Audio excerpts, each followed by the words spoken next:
Currency prices often fluctuate continuously. However, in reality, we may encounter a blank area with no deals between two adjacent candlesticks.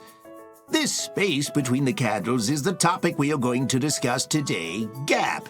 It is also known as the price gap, which refers to the space between the lowest price of the candle and the next candle's highest price during rapid price fluctuations. The gap created during a bull market is called the upward gap, and the gap formed in the bear market refers to the downward gap. When a currency pair is in an extreme bullish or bearish condition, buyers or sellers will frantically try to buy or sell large trading volumes. This could lead to a jump in the prices, thus creating a small gap resulting in a higher or lower transaction price.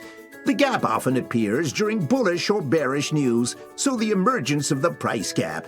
Gaps usually accompany high-impact news. If you want to watch the full version of the video, you can go to TradingLive or download the TradingLive app. Share it to your friends and learn for free.